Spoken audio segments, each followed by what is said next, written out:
If somebody wants to know who is Honorable Zaake before coming to Parliament, who was he? Where does he come from?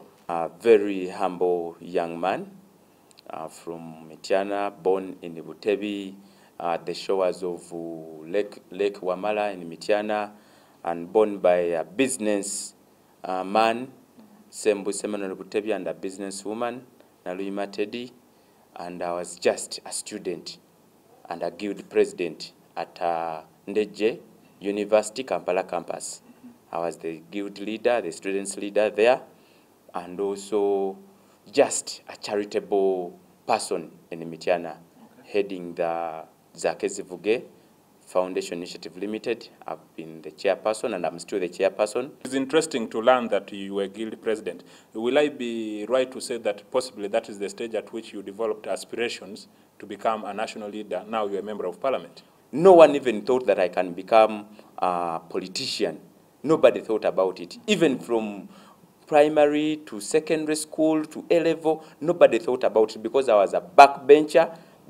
You know, these are silent banners whereby I was always cooked in books most of the times. So nobody thought that I can become what I am right now. Where did you get that self-belief if everybody was doubting you? I was moved by the conditions of how my friends were living, but most importantly, my community. Yet I was seeing my dad was the leader of all the traders in Mityana and was trying to, giving a hand. We go around with him during Christmas, we give out bread, we give out portion, we give out. Then I was like, why is it supposed to be, why is it like this?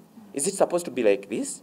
So it's the reason as to why I joined leadership so that I'm able to change this. But you finally hit the ground running and you are campaigning.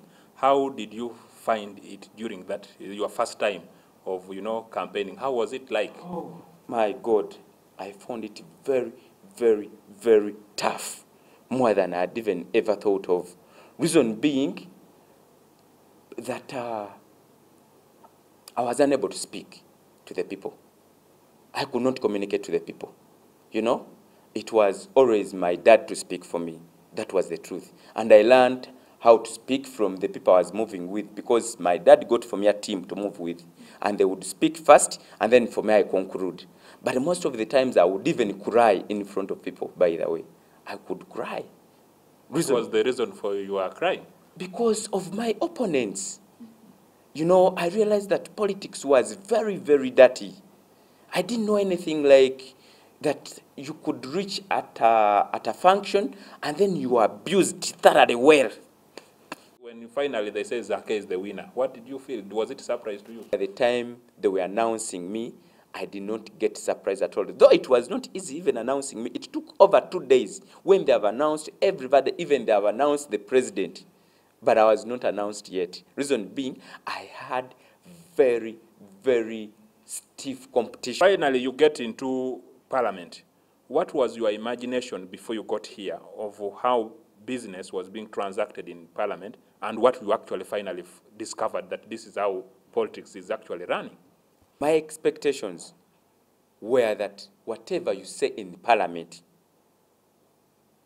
it must be put into action. That was my expectation. That was my belief. Because I was thinking that the leaders we had in Mityana, they could not air out our views. They could not represent us well in terms of deliberations, in terms of speaking for us, in terms of, lobbying for the service delivery in Mityana, It's what I had thought. But coming to parliament, there was a lot of bullying. The speakers giving you time, it was a problem. Then it was really not easy to catch the eyes of the speaker.